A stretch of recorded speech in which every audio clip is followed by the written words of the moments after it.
아유, 그, 그 정말 몰랐던 사실을 너무너무 많이 알게 됐습니다. 저는 또 법을 하기 때문에 그 중간쯤에 그렇게 말씀하셨는데 러시아가 자기들 나라에서 건조되지 않는 배는 사용 못하게 하겠다. 그 미국의 존스 액트 비슷한 건데 그렇게 되면 맞습니다. 네. 우리 조선업이 상당히 타격이 있을 것 같아서 그런 것 미리 잘 대처하는 것이 중요할 것 같습니다.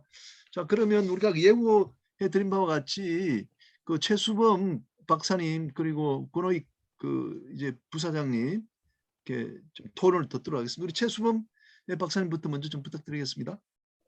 네, 안녕하세요. 저 인천대 최수범입니다. 저, 김종덕 부원장님 수고 많으셨습니다. 우선 김종덕 부원장님 강의에 제가 그 토론자로 그 지명을 받게 되어 아주 영광스럽습니다.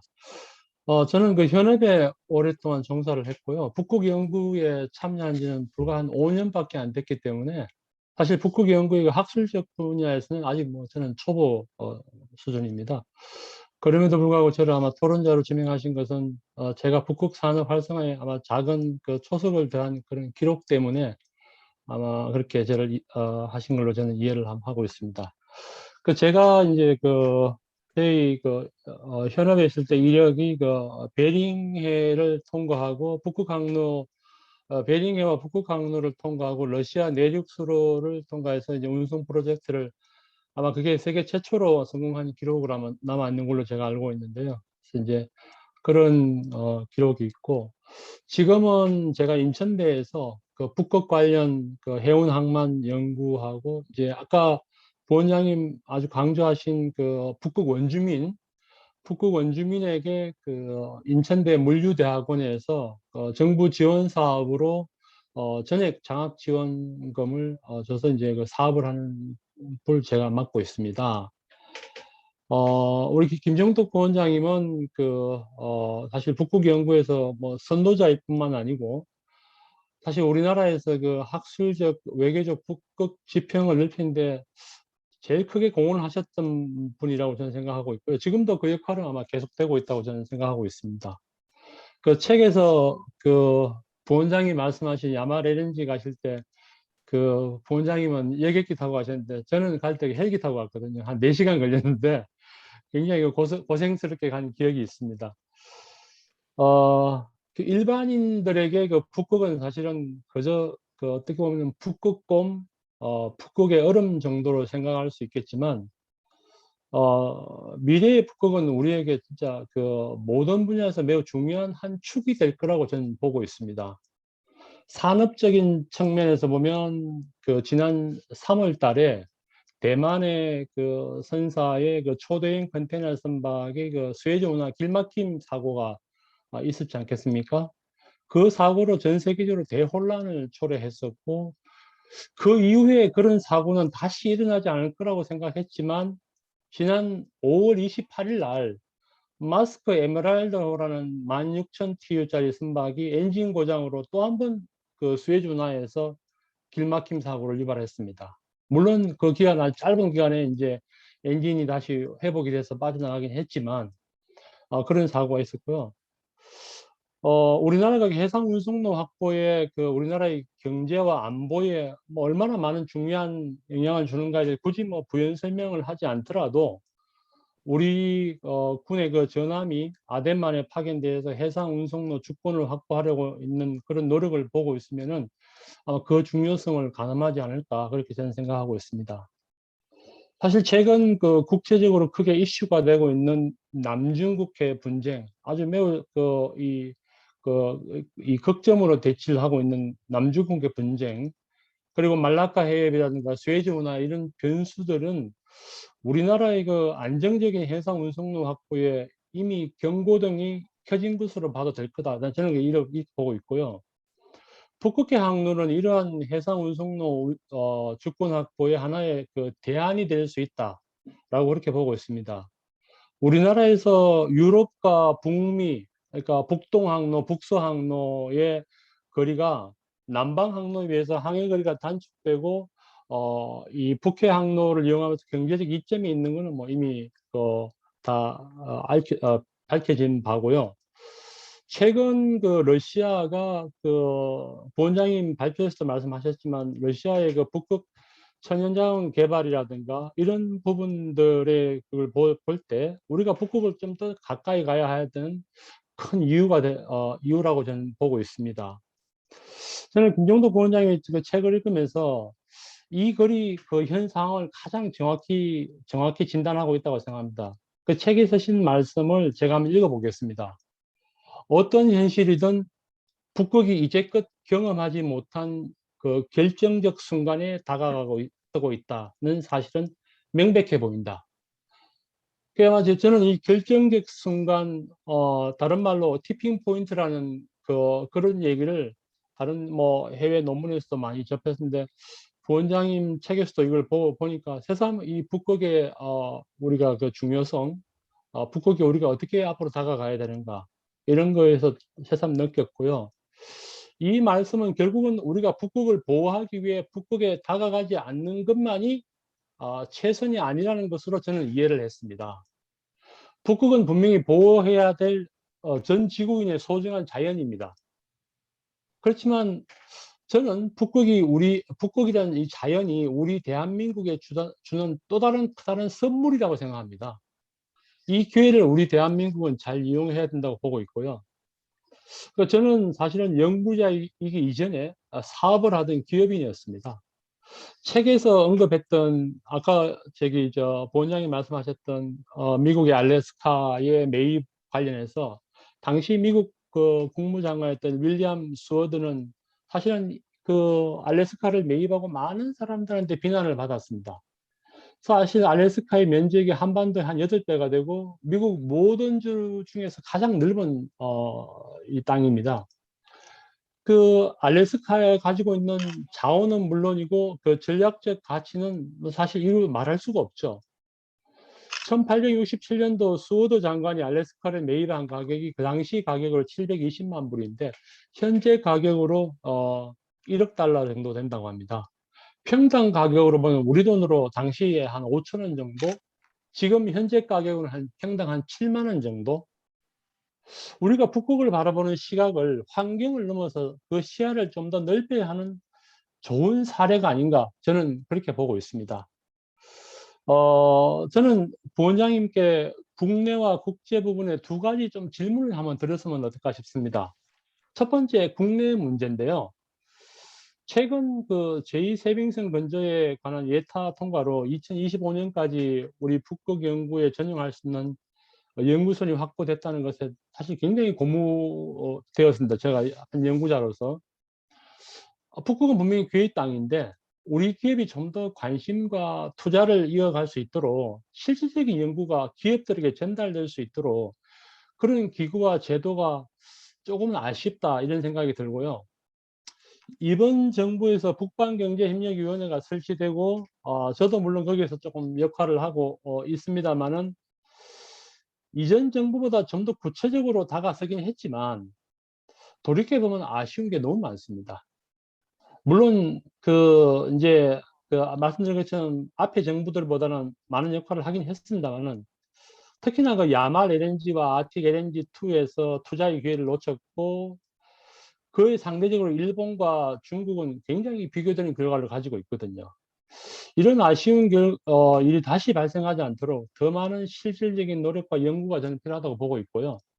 우리 기업이 북극 지역에서 투자하고 성과를 낼 수 있는 정부의 지원 방안이 혹시 어떤 게 있을지, 또는 우리 해운 좀 더 구체적으로 들어가 보면 여기 이제 다 해운 물류 기업 하시는 분들이니까 연구하고 기업 하시는 분들이니까 해운 물류 기업이 북극 항로에서 앞으로 어떻게 다가가야 될지 이 부분 좀 짧게나마 우리 부원장님의 의견을 한번 말씀해 주시면 고맙겠고요. 두 번째 질문은 국외 문제.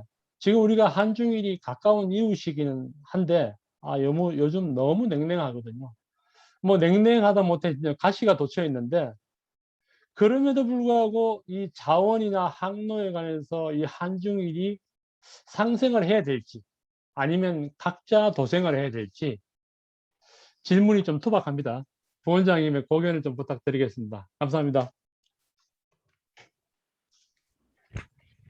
예, 우리 뭐 재수원 박사님은 실제 항로 경험이 있으신 분이라서 지금 우리가 가지고 있는 문제점을 아주 잘 알고 계시는 것 같습니다.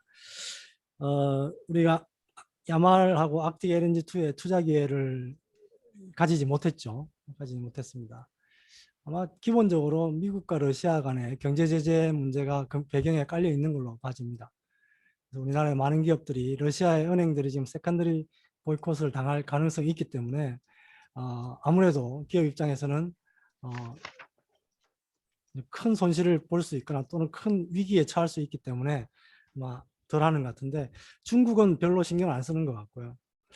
의아스러운 거는 사실은 일본입니다. 일본이 아크틱2의 10%를 투자하기로 했습니다. 이게 한 1조 원 내지 2조 원 정도로 우리가 추정을 하고 있는데, 그 정도 예산을 투자하는데 이건 미국과 협의가 됐지 않았을까, 저는 그렇게 생각을 하고 있습니다. 그래서 우리는 아직은 이렇게 그 사안을 모르겠으면 조금 더 적극적으로 바라보고 추진할 수 있는 그런 마인드가 좀 부족하지 않나, 저 개인적으로는 그렇게 생각을 하고 있고요. 또 우리가 조선 북극에 가장 큰 배를 보내고 있는 국가임에도 북극 항로의 이용에 대해서는 굉장히 소극적인 이런 아이디어를 우리가 보여주고 있습니다. 사실은 러시아 입장에서도 좀 이해가 안 될 겁니다. 왜 이러나 하는 생각이 들긴 할 텐데, 뭐 기본적으로 화물이 부족하다는 게 저는 이제 그렇게 생각을 하고 있고요. 직접적인 화물이 없기 때문에 우리 맞출 수 있는 그런 운항 조건이 되지 않는다는 생각이 좀 듭니다. 다만 이제 야말 LNG 아까 보셨지만 아틱2, 그다음에 아틱1, 아틱3 이렇게 설비에 관한 운송 수요는 상당히 많을 것으로 봐집니다. 지금 대부분 중국이 하고 있습니다. 그래서 이런 설비 운송에 대해서 이제 좀 더 체계적으로 우리가 문제를 좀 바라봐야 될 것 같고요. 그럼으로써 화물을 좀 더 확보해 나가는 그런 노력이 좀 필요하지 않을까 하는 생각이 듭니다. 정부에서도 아마 북극 항로 이용에 대해서 상당한 인센티브를 고민을 하고 있는데, 실제 화물이나 운송 자체가 없기 때문에 어떤 인센티브를 바로 내기가 어려운 상황으로 저는 이해를 하고 있고요.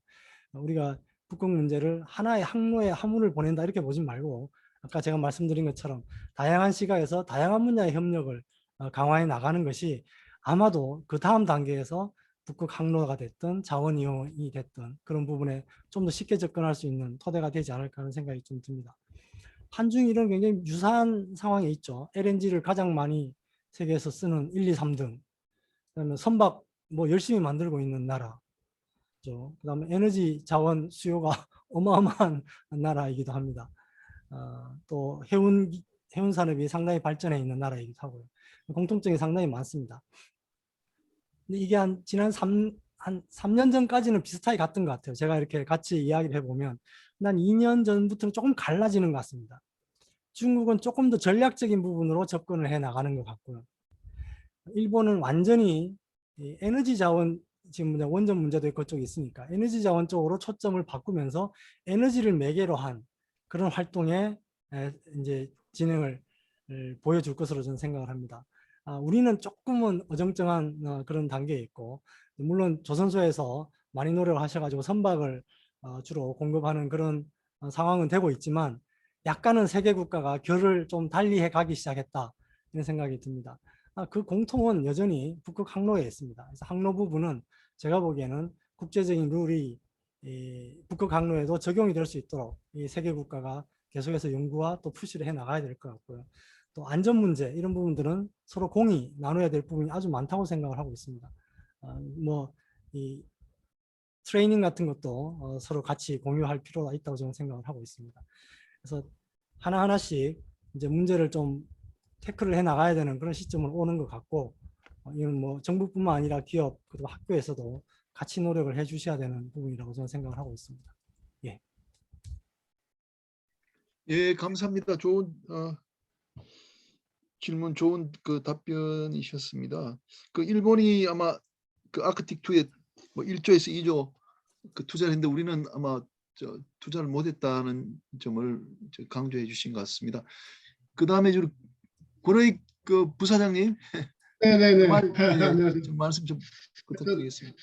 김영두 부원장님 이야기 잘 들었고요. 그 내용 자체가 어쨌든 그 북극 자체의 역사부터 해서 인문학 모든 사람들이 아마 조선업 빼고는 다 들어있는 것 같습니다.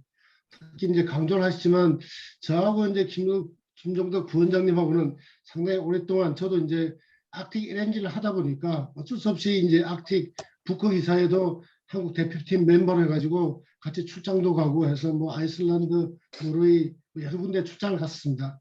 그다음에 이제 이걸 하면서 실은 제가 몸담았던 회사에서는 2008년부터 북극에서 러시아가 가스 개발한다고 해가지고 준비를 해왔습니다. 그러니까 저도 한 10여 년 동안 아틱을 계속 준비해왔고 그러다 보니까 하여튼 김종국 부원장님은 어쨌든 뭐 외교든 이 국가의 가버넌스 쪽에서 그걸 했고 저는 어쨌든 그 배를 팔기 위한 비즈니스로서 좀 해서 보면 하여튼 북극 이사회에 있던 뭐 7개국은 다 배를 발주하는 나라들이거든요. 그래서 하여튼 제가 각각 또 그 북극 이사회 국가뿐만 아니고 개개의 선두들하고 상당히 관련이 많아서 저도 좀 참여하게 됐습니다. 그래서 이제 저희 대우선 나름대로는 2008년부터 팀을 만들고 그 저희 자체적으로 그 아틱 배럴 모형 시험을 테스트해가지고 여기 김현수 교수님 계시지만 하여튼 김현수 교수님도 여기 아틱 쉐빙선 선형 개발부터 해서 굉장히 한국의 최전문가십니다. 그래서 같은 그 계열에서 공학적인 개념에서 지금 보면 오늘 김종국 부원장님이 발표하신 내용이 북극 이야기 얼음을 빼고 그랬는데 저는 얼음을 빼면 이야기가 안 돼요. 그래서 어쨌든 이런 인문학적인 개념하고 공학하고 같이 어울려야만이 이 북극 이야기가 완성이 되지 않을까. 그래서 제가 잠깐 한 20분 동안 만드는 자료 좀 올려도 되겠습니까? 20분 말씀하신다고요? 예, 한 20분 정도? 아유, 그러니까 예. 그래서 예, 좋습니다. 화면을 예, 근데 부사님 대단히 죄송한데 인문학에다 공학을 더하면 될 것 같았는데 저희 입장에서는 법학까지 좀 예, 포함이 돼야 될 것 같습니다. 그것만 좀 말씀드리고 20분 말씀에 예. 들어가겠습니다. 한 20분 정도는 그 예, 예. 비디오도 있으니까 보시고 예, 하시죠. 예. 그래서 이 내용을 보시면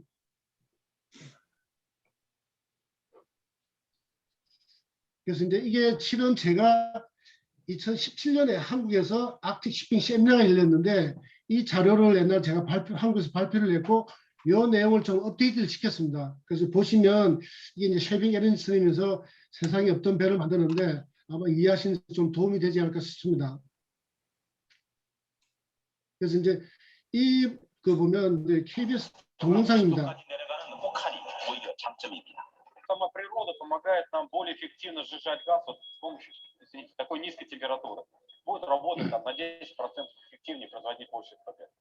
3년 넘는 공사 끝에 1단계 생산 라인이 완성돼 최초의 북극산 LNG가 생산됐습니다. И ввиду, что перед нами стоят огромные масштабные задачи по освоению Арктики и освоению Северного морского пути.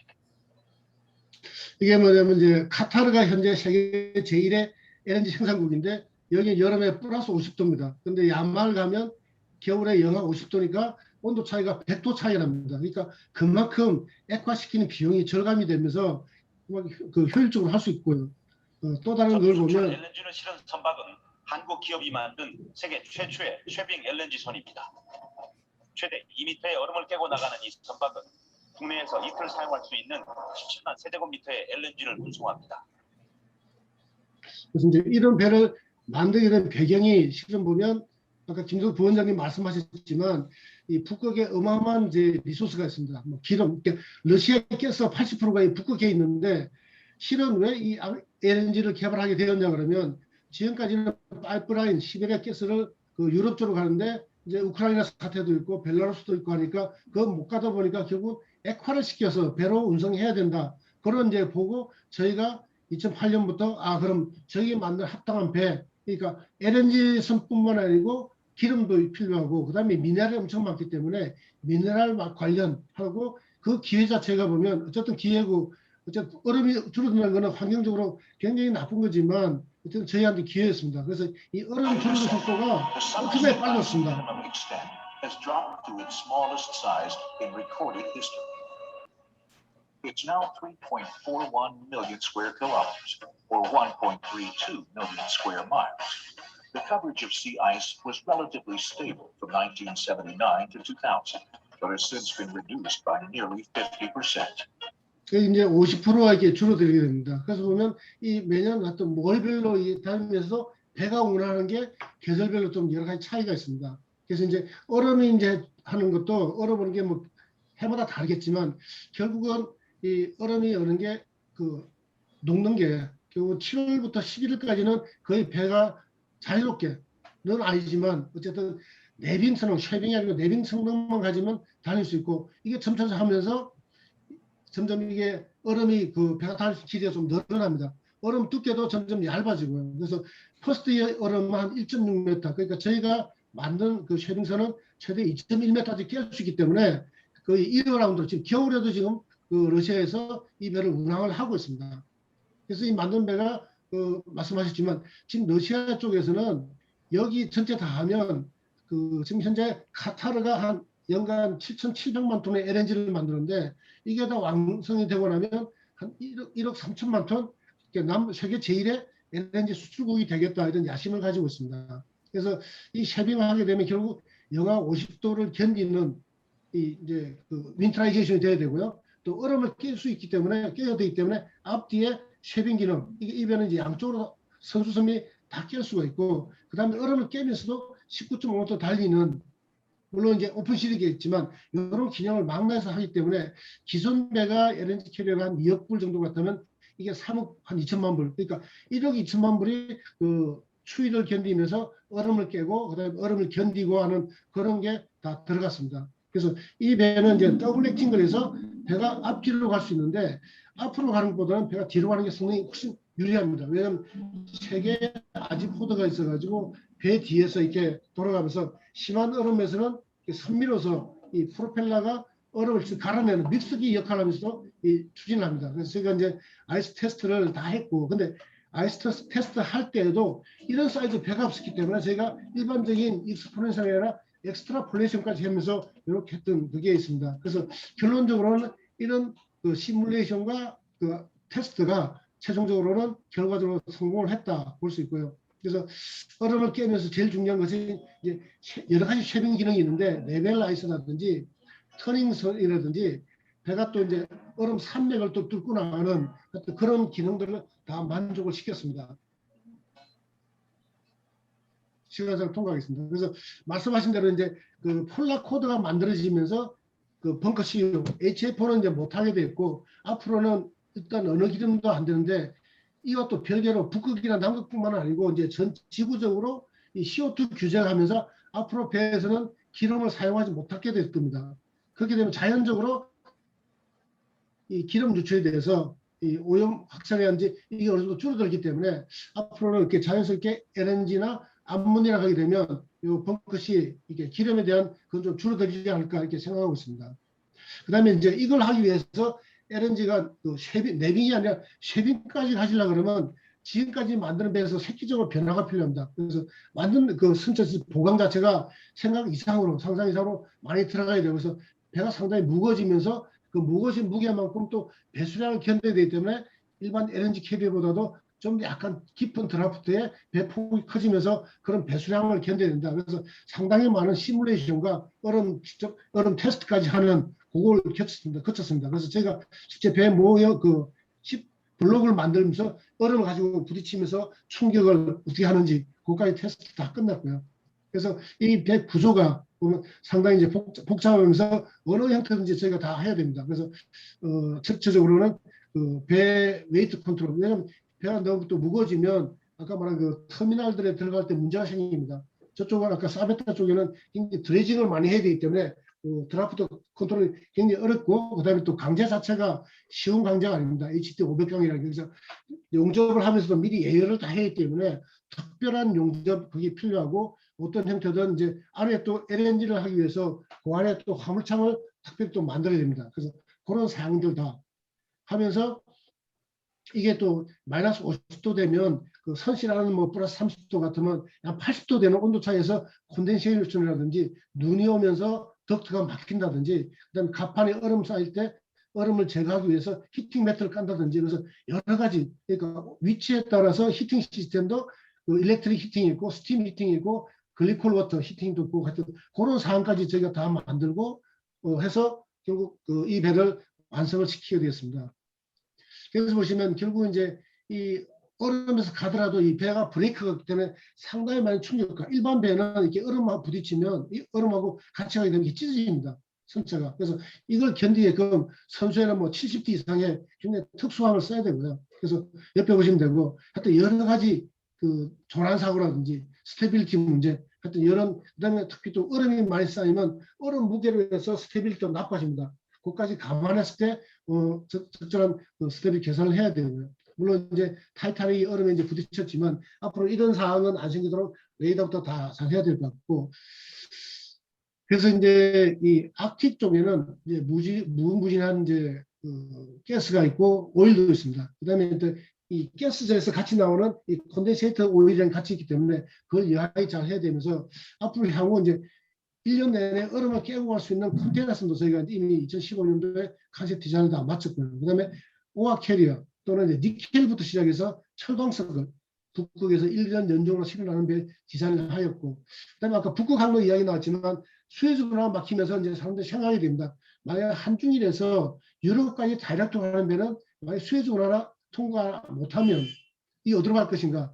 그때는 점차 얼음이 녹고 만약 아까 김정도 부원장님 말씀하셨지만 2035년이나 2050년도에 만약 북극의 얼음이 다 녹는다 그러면 왜 그 러시안 루트를 따라가겠습니까? 바로 베링부터 시작하고 아이슬란드까지 지켜가면 더 쇼크 때문에 바로 갈 수도 있지 않겠는가. 그래서 상당히 많은 그걸 하고 있고 특히 현대상선에서 옛날 유창근 사장님께서도 고민을 많이 하셨어요. 이쪽으로 가는 루트를 생각했었고 이제 또 하나는 알래스카가 또 움직이기 시작했습니다. 야만에서 LNG 싣고 오는데 여기도 베링이 얼어버리면서 이 알래스카 북쪽에 있는 뷰포트 시에서도 이 겨울에 얼음을 하는데 여기 지금 있는 가스전이 이 파이프라인 통해서 AK LNG로 알래스카 LNG로 왔는데 이 파이프라인 노화되고 튼튼하게 녹으면서 이걸 새로 대체하려고 그랬더니 원주민이 반대하고 환경부도 반대하기 때문에 여기서도 똑같이 야말처럼 LNG를 하고 싶다. 이런 게 아마 새로운 이제 존속 기회가 되고 아까 이제 러시아 푸틴 대통령이 모든 배를 러시아에서 지으라 그랬는데 한번 그렇게 했어요. 저희가 이제 야말 LNG를 15척을 대우에서 짓고 그 다음에 러시아에서 직접 그 다음에 이제 합작을 하려고 그랬더니 저희도 이제 산업은행 쪽에서 문제 생기는 게 그 세컨더리 보이콧부터 시작해서 생쇼 문제 때문에 저희가 우리가 짓고 기술 이전해 줄게라고 하니까 그게 안 돼가지고 저 며칠 전에 하는데 지금 굉장히 문제가 많아서 나중에 아크틱 6척은 저희가 또 다이렉트로 발주를 받았습니다. 그러니까 푸틴이 정 안 되니까 배는 러시아에 짓고 싶은데 도저히 안 되니까 다시 전체 물량 6척을 대우해 줘가지고 저희가 짓게 됐고요. 그래서 그렇게 해서 이제 저희가 하게 되었습니다.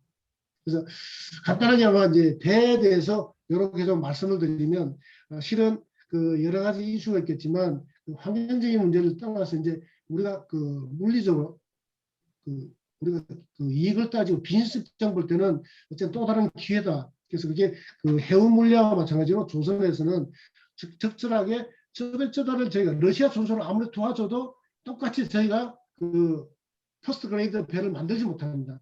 그래서 저희가 적정한 부분에 그 도와주더라도 그게 왜냐하면 러시아 아무 존속 하더라도 그 블라디보스톡 가면 비슷한 존속가 있는데 거기도 블라디보스톡 동네는 부동항이지만 그 있는 연안 앞바다도 얼어버려요. 그러니까 겨울에 운항이 상당히 힘들고 하기 때문에 적정량의 배만 주고 나머지는 다 한국에 짓겠다. 상당히 그런 로직이 되기 때문에 어차피 아까 말씀하신 대로 그 야말 반도부터 시작해서 그 전체에 있는 가스를 1억 뭐 3천만 톤까지 간다면 그 100만 톤당 한 척?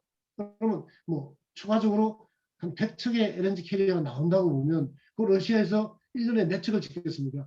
결국 그 수혜는 한국이 볼 수밖에 없고 중국 하더라도 지금 흉내는 되지만 뭐 중국 자체도 지금 겨우 LNG를 만드는데 쉐빙 LNG 가기는 상당히 길이 머니까 우리한테 길이 있지 않나 이렇게 생각합니다. 그래서 결국은 이제 그 북극이사회 통해서 한국이 가고 저 역시 이제 북방위원회 그 멤버로 했었는데 위원장이 바뀌면서 좀 허지부지 돼가지고 연락이 없어요.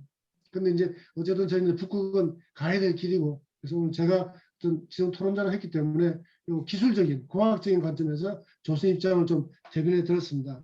그래서 한번 다시 이제 김동 부원장이 보시기에 어쨌든 러시아가 결국은 이제 조선 산업 말고 여러 가지 이제 주변 산업이 있겠지만 조선을 볼 때는 아무리 푸틴이 하더라도 이게 제한됐거든요.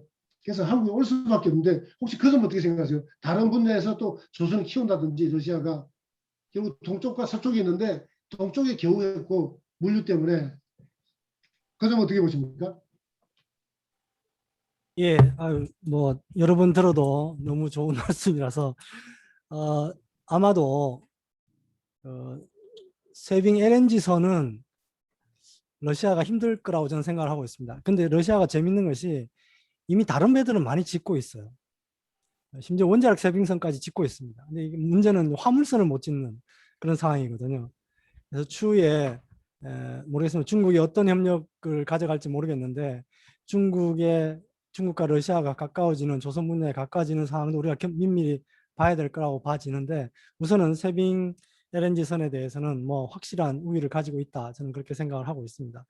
또 재밌는 게 야말 LNG에는 2008년에 시작을 해가지고 2017년에 이제 첫 번째 트레인이 나갔거든요. 이게 한 10년이 걸린 거죠. 근데 아크틱2는 제가 보기엔 그보다 훨씬 짧아질 것 같습니다. 그리고 총 투자액이 야말이 270억 달러가 투자가 됐는데 이 아크틱2는 100억 달러 투자를 합니다. 근데 생산량은 더 많습니다. 이 말은 뭐냐면 러시아가 이미 어떤 가스 LNG 프로젝트에 대한 노하우가 쌓이기 시작했고 이게 가속화될 가능성이 있고 그에 따르면 선박은 훨씬 더 빨리 더 발주될 가능성이 저는 있다고 생각을 합니다. 그런 차원에서 과거에 우리가 봤던 그런 스피드, 그런 추세로 러시아 가스를 볼 게 아니라 조금은 달라지는 환경을 고려한 그런 접근 방법이 필요한 시점이라고 저는 생각이 들고요. 그러면 오히려 더 한국이 가지고 있는 이 조선 기술상의 우위가 좀 더 발휘되기가 쉽지 않을까 하는 생각도 동시에 해봅니다. 예.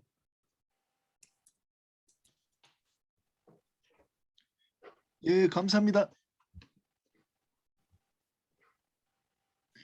김현수 교수님 혹시 또뭐 쇠빙선 또 만드신 그 공을 많이 들였다 하시는데 혹시 하실 말씀 있으시면 좀 하시고요. 그리고 선사에서도 누구 한 분 좀 말씀해 주시면 좋을 것 같아요.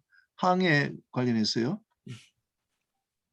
제가 좀 간단히 좀 말씀을 좀 드리고 예. 싶고 오늘 참 제가 한 95년도부터 이 세빙선 분야에 연구를 하기 시작했던 것 같은데 뭐 김윤국 부원장님 같이 뭐 엠파크도 그렇고 이런저런 독지 활동하고 하는 기억도 나고요.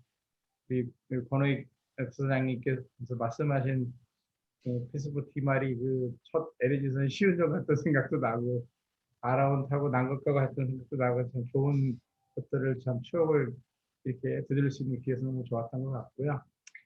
제가 사실은 차세대 세빙선 기획을 하면서 기획위원장을 했었습니다. 그래서 관련돼서 조금 이제 좀 정보를 좀 드리고 싶은 부분이 있어서 그 부분만 간단히 좀 언급을 좀 드리고 싶은 부분이 사실은 아까 우리 최수범 교수님께서 말씀하신 정부 차원에서의 어떤 지원 방안이 있느냐 하는 부분들을 좀 아까 언급을 하셨는데 제가 좀 생각하기로는 사실 여기 계신 많은 분들이 차세대 세빙선을 활용한 여러 가지 R&D 이런 것들을 계획할 수 있다고 생각을 합니다. 해수부에서 지금 그런 부분에서 굉장히 좀 공을 들이고 있고요. 문호를 다 열어놓고 뭐 우리 기후 온난화 이런 문제 때문에 기후 변화에 대한 부분이라든지 물리화학 물화생지 하시는 우리 과학하시는 분들, 정책하시는 분들, 원주민 분들에 대한 문제를 포함한 이런 부분들을 정책적으로 전부 다 포괄하는 이런 어떤 과제, 그다음에 차세대 세빙선을 활용하는 이런 부분들이 있어서 북극을 우리가 활용함에 있어서 어떠한 국제사회에 기여할 것인가 하는 부분을 나름대로 비중 있게 다루고 있는 걸로 알고 있습니다. 그래서 여기 계신 분들이 좀 그런 걸 나중에 정부에서 과제가 나오고 연구할 수 있는 기회가 생길 거라는 판단하기 때문에 좀 잘 활용했으면 좋겠다라는 말씀 드리고요. 장시간 동안 발표해 주신 우리 김윤국 부원장님한테 감사드리고요. 저한테 혹시 우리 권호익 전무님이 사실은 이 아틱 LNG 1 그다음에 2까지도 계속 이제 문제를 총괄해서 기술적으로 세세한 부분들을 너무 잘 알고 계시겠지만 저한테도 혹시 필요한 게 있으시면 질문하시면 제가 좀 도움이 드릴 수 있는 부분들은 도움을 드릴 수 있도록 하겠습니다. 예, 이상 마치겠습니다. 예, 감사합니다. 그리고 좀 항해 관련해서 누가 좀 선사 측에서 아까 그 백성교 대표님 말씀하셨는데 선사에서 누가? 공광기 대표님 좀 일본에서 좀 움직임 같은 거 혹시 말씀해 주실 수 있으세요?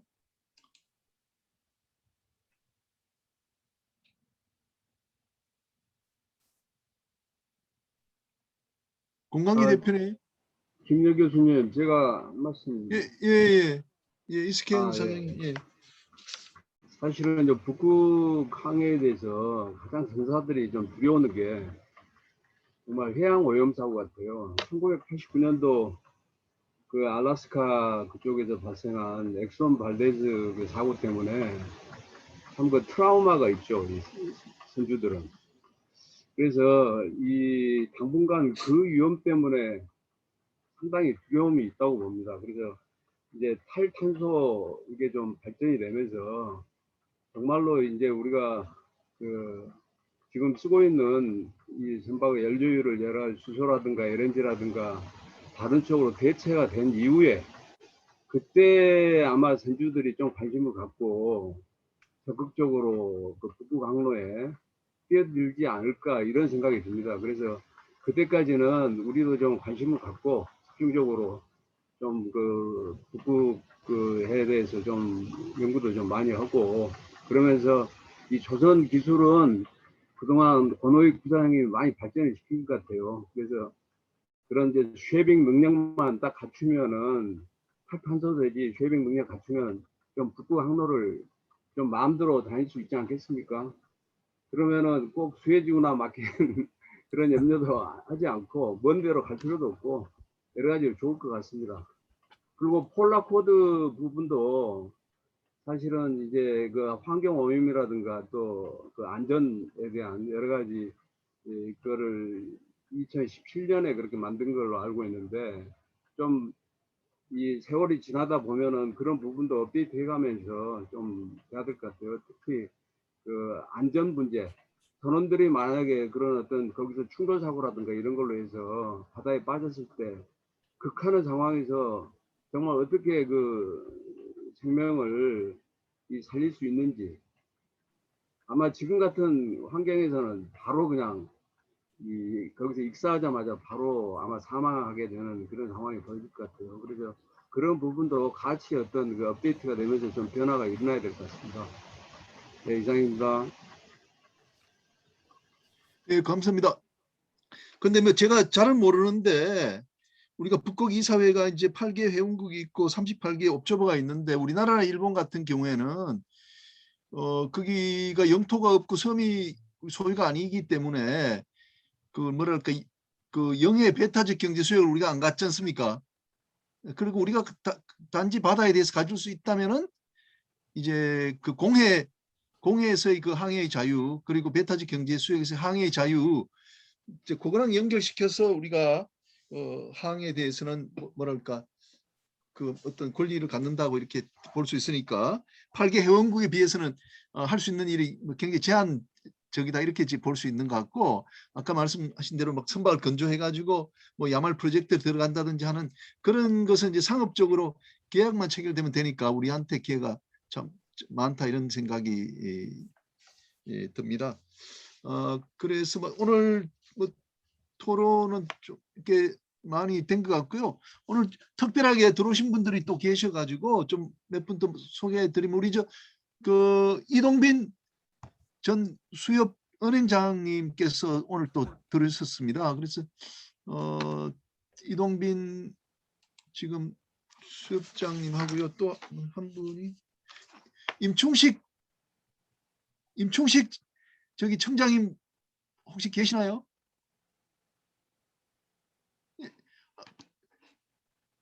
그 이동빈 수협장님 잠깐 좀 조합장님 은행장님 잠깐 인사 좀 부탁드리겠습니다. 제가 오늘 우연하게 좀 소개해드렸더니 공부를 너무 좋아하신다면서 우리 모임에 참여하셨습니다. 예. 예, 안녕하세요. 이동빈이라고 합니다. 좀 늦게 들어와서 죄송합니다. 갑자기 일이 생겨서. 혹시 가능하시면은 오늘 말씀하신 거 북극에 대해서 좀 관심이 많은데요. 따로 이게 녹화된 테이프 통해서 제가 좀 혹시 볼 수 있지 않나 좀 볼 수 있으면 좀 부탁을 드리고요. 뭐 우리 김인환 교수님 하시는 좋은 공부에 참석해서 저도 모르는 북극적 관심 또 우리나라가 갖고 있는 부족한 부분이 많은데 그런 쪽에서 같이 참여해서 공부할 수 있는 기회를 주신 점에 대해서 감사하게 생각합니다. 열심히 참석하겠습니다. 예, 감사합니다. 예, 이건 좀 그 유튜브로 내일 아침에 올라갑니다. 그래서 유튜브를 통해서 다 보실 수 있으니까요. 예, 걱정 안 하셔도 알겠습니다. 될 것 같고요. 예. 그 김우호 부원장님도 들으셨습니다. 아마 같은 부원장님이셔서 응원하러 오신 것 같은데 김우호 부원장님 가끔씩 들으셨는데 예. 혹시 뭐 하실 말씀 있으시면 좀 하시면 될 것 같고요. 그리고 이성우 그 박사님도 KMI 들어있었는데 예.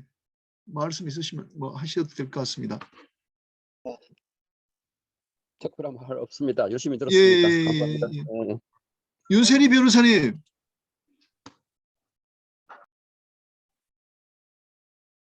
변호사님 계셨는데 자 그러면 오늘 행사는 이걸로 이제 마치는데 그 전에 우리 권호인 또 대표님이 발언을 신청하셨기 때문에 말씀 더 듣겠습니다. 굉장히 흥미로운 얘기를 많이 들었는데요. 저는 한 가지 좀 그 전략적인 얘기 하나, 그 다음에 소개할 말씀, 질문 하나, 세 가지 말씀드리겠습니다.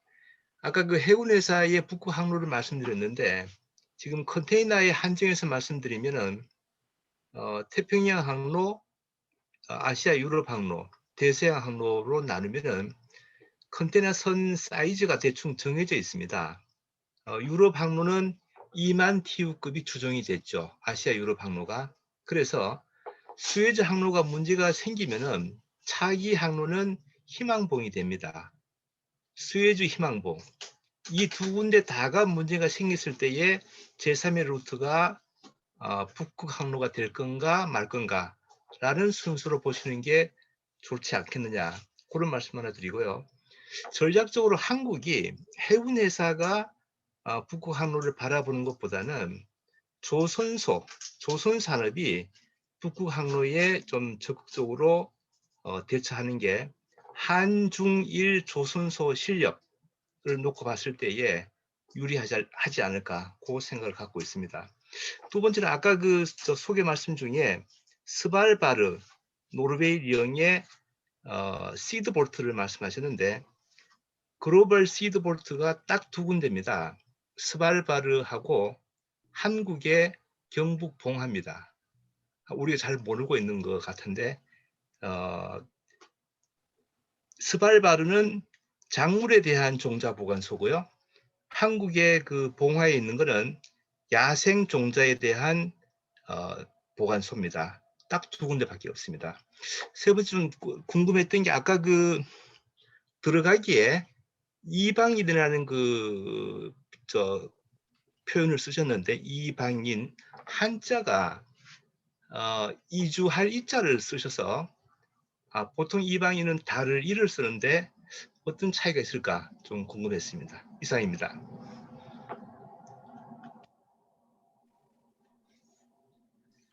그 권호인 대표님 그 봉화에 있는 야생 장소 보관소는 이거 뭐 유엔 차원에서 그렇게 보관을 시키나요? 그러니까 이거는 글로벌 차원이고요. 당연히 UN 차원이 되고 딱 지구상에 두 군데밖에 없습니다. 하나는 노르웨이, 그다음에 또 한 곳은 한국의 봉화. 이렇습니다. 예, 잘 알겠습니다. 그러면요, 이제 혹시 이성은 교수님 오랜만에 들어오셨는데 하실 말씀 있으세요, 이성은 교수님? 환경 관련해서.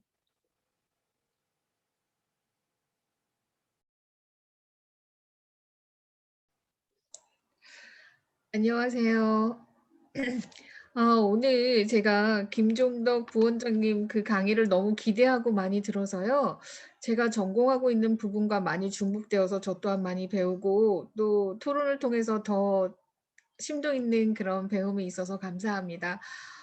특별히 저는 그 김종덕 부원장님께서 그 중앙일보에 그러니까 연재하셨던 그 글을 너무나 많이 배우고 또 아직까지 북극이라는 곳이 굉장히 신비로운 곳으로 다가오는 것도 사실인데요.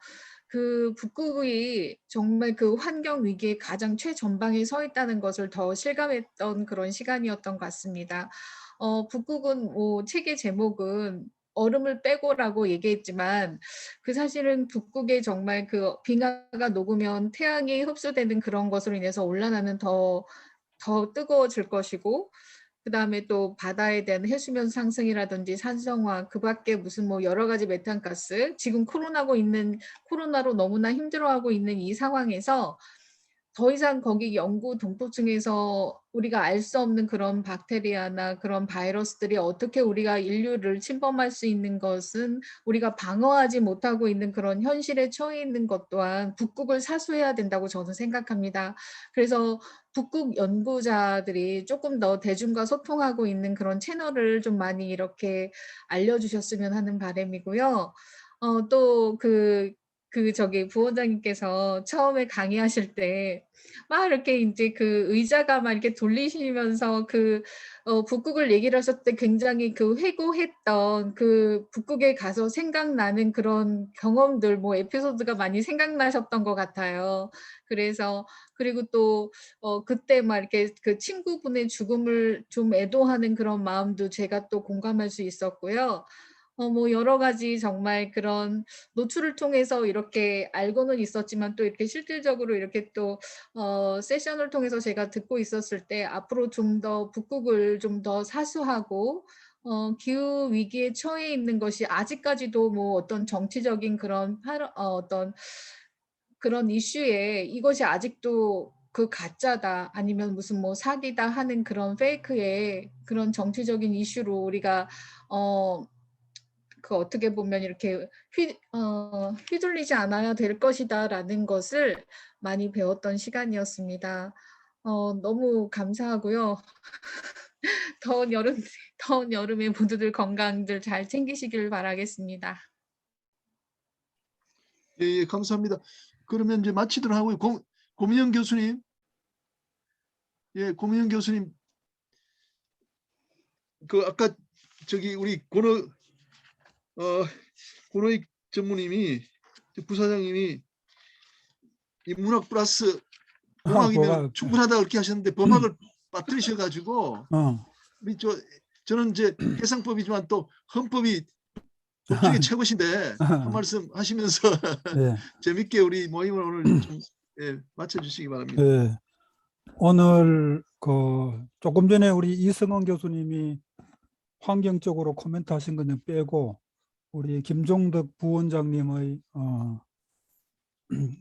북극에 대한 얘기를 뭐 조금 전에 우리 권호익 대표님도 얘기하신 것 같은데 얼음을 빼면 안 된다고 했는데 얼음을 뺀 것은 다음에 아마 2탄을 기대하면 되지 않겠나 생각하는데요.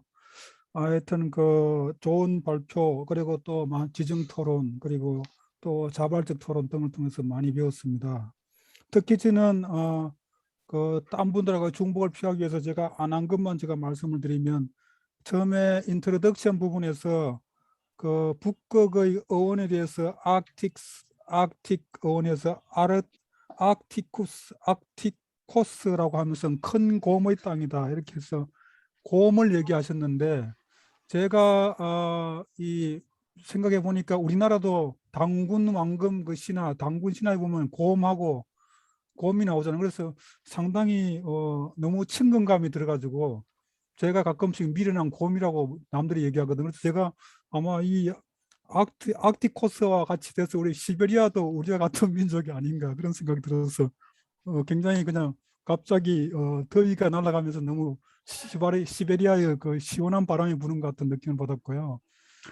특히 조금 전에 또 뒤에 발표도 나오는데 바레를 건국한 사람들이 또 에뱅크족이 참여했다고 하는데 이것도 이제 지배족은 고구려 유민은 저들은 이제 고구려들은 고씨가 왕족이기 때문에 저희들은 지배 계층이지만 그 밑에 피지배 계층은 지금 만나신 그런 좀 이상하게 하고 우리하고 비슷하게 생기신 분들하고 같이 했건 그래서 훨씬 더 이 시베리아 북극이 남의 나라가 아니고 우리가 차지하는 우리가 회복해야 할 다시 찾아야 할 그래서 우리 김연빈 대표님이 사면이 열려 있는데 사면이 아니고 북극까지 하면 오면이 아닌가 해서 열려 있는 그런 걸로 봐야 되지 않나 해서 갑자기 제가 생각이 들었고요. 굉장히 반가웠습니다. 그리고 신냉전 시대를 말씀하시면서 그 신냉전 시대의 북극에서 2019년하고 캐스터 마크를 하시면서 그 트럼프 대통령의 방해에서 기후변화 그 선언문을 채택 못했다고 하는데 제가 마지막 지나가면서 혹시 짧은 코멘트 뭐라거나 질문을 드리면 이제 대통령이 바뀌었으니까 기후변화 넣는 선언문은 곧 채택되지 않을까 그렇게 기대가 되는지 한번 제가 여쭙고 싶고요. 그 다음에 좋은 얘기에 조선 여인과 관련해서 북극 얘기를 해서 상당히 더 애틋한 마음이 들었습니다. 그것은 앞에서 말씀드린 거하고 해서 생략하기로 하고, 그 다음에 이제 바이칼로와 관련해서 이 바이칼로의 역사에 대해서 잠시 얘기하고, 상당히 사실은 바이칼로 한 개만 강의하셔도 충분한 여러 가지 강의 자료가 많을 거라고 생각하는데, 사실 신성한 공간이고 특히 그 가실 때 성황당 같은 곳에 가서 절을 하고 해서 이제 액땜을 했다고 말씀하셨는데, 여기 사실 이 샤머니즘이 이 몽골 제가 러시아뿐만 아니라 제가 몽골에 여러 번 갔던데 몽골에도 가면 이 샤머니즘에서 이런 휘장 같은 게 있으면서 같이 연결되는 것 같아서 더욱더 일체감이 생기는, 그래서 이 북방이 북극이 남의 나라가 아니고 우리의 회복해야 할 우리 통질성 있는 것이라는 걸 다시 한번 확인할 수 있어서 굉장히 기뻤습니다. 그리고 제가 정말 감명 깊었던 내용 중에 하나는 아문센의 극지 삼관왕이라고 소개하시면서 그 노빌레가 경쟁을 했으면서도 노빌레가 그 여러 가지 어려움을 당해서 찾기 위해서 목숨을 걸고 아문젠이 그걸 찾으러 갔다는 그런 그 자세는 우리가 본받아야 할 현대인이 그런 아주 아름다운 얘기가 아닌가 하는 면에서 다시 한번 숙연함을 느꼈고요. 그 다음에 이제 그린란드에서 그 원주민들이 여러 가지 적응을 못해서 자살을 많이 하는 문제, 이것이 사실 우리나라가 1등이라고 했는데 여기 보면 OECD가 우리나라는 1등이지만 전 세계적으로는 그린란드가 1등 같은데 굉장히 마음이 아팠고, 조금 전에 우리 거기 토론하셨던 우리 그 인천대 교수님이 뭐 그 원주민들을 교육받고 최수범 교수님이 뭐 하신다고 했는데, 해서 잘 교육을 해서 이 원주민들이 잘 서바이벌 할 수 있게, 저도 미국의 로 앤 소사이어티라고 법과 사회 그 국제학술대가 해마다 열리는데 제가 가끔씩 이 원주민 보호 그 세미나에 가서 하면 상당히 원주민들이 미국에서도 많이 줄어들고 있는, 그래서 사실 원주민들을 유지시키는 게 굉장히 중요한 문제고요.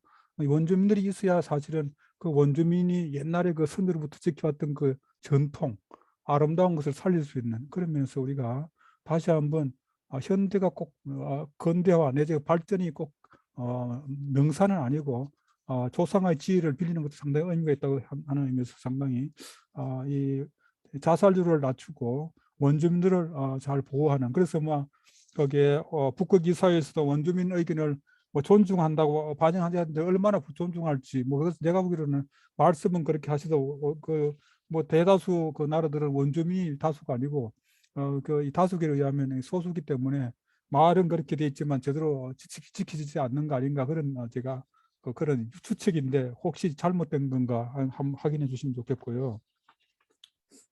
하여튼 뭐 너무 많은 걸 기억하시고 그래서 이승훈 교수님도 얘기했는데 북극의 여러 가지 기후 환경에 대한 아주 심각한 그것을 많이 느껴가지고 더욱더 기후 변화를 위해서 노력해야 되겠다는 다짐을 했고요.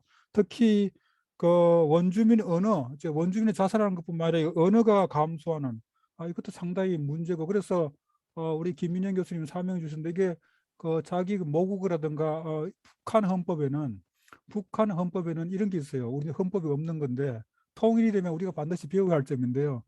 일체의 민족의 말살 정책을 배격한다는 헌법 66조가 있습니다. 그래서 우리가 헌법이 통일되면 북한이 우리보다 훨씬 더 조선어 그렇기 때문에 우리나라의 전통어를 많이 가지고 있어요. 그래서 뭐 우리가 축구 같은 거 하면 중계 보면 우리가 코너킥 하는데 뭐 코너 말은 좀 다르지만 옛날에 코너킥 차기를 했잖아요. 그런데 코너킥이라고 하는데 북한에서는 모서리 차기 해서 우리말이 있는데도 우리는 영어를 쓰는데 북한은 모서리 차기라고 해서 쓰고 있거든요. 그다음에 아이스크림, 요새 더운데 아이스크림을 많이 먹는데 북한은 얼음 보송이라고 쓰고 있어요. 그래서 이런 것을 우리가 통일이 될 때 북한에게 배울 점입니다.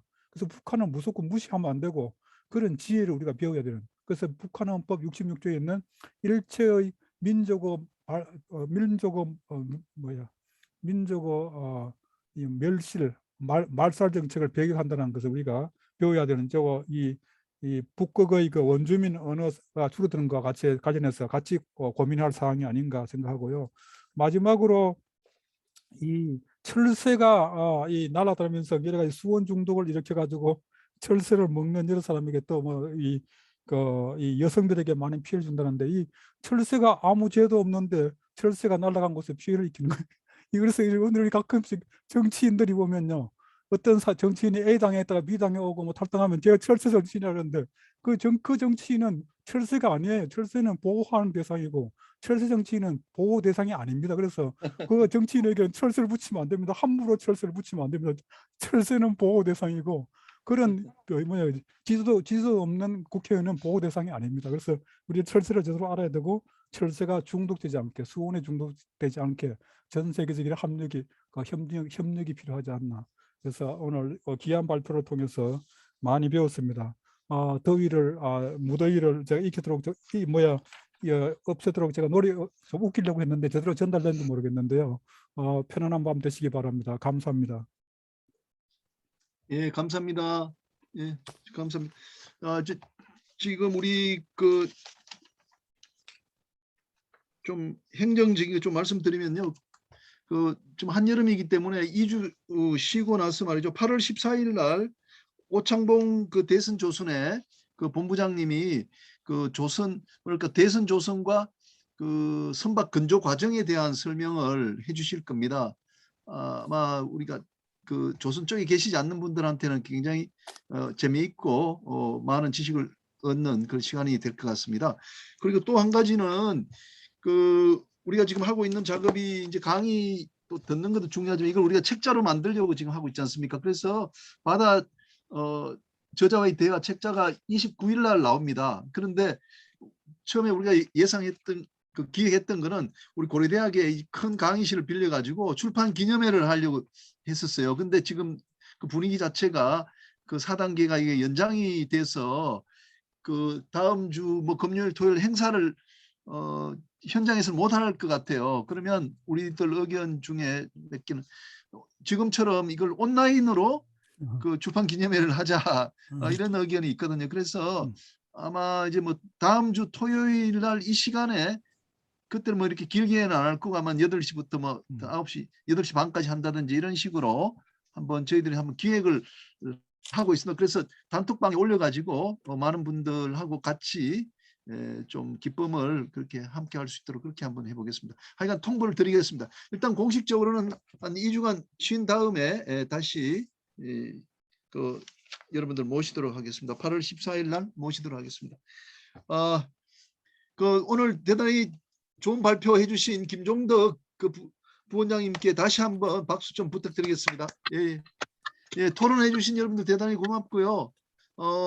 또 원로 분들인데 아직 제가 인사 말씀 못 드린 기회를 못 드린 분도 계신데 유병세 또 최재형 선배님들 또 다음에 좋은 기회 또 드리도록 하겠습니다. 여러분들 대단히 고맙습니다. 편한 밤 되시기 바랍니다. 감사합니다. 예, 마치겠습니다. 감사합니다. 편안하게 주무세요.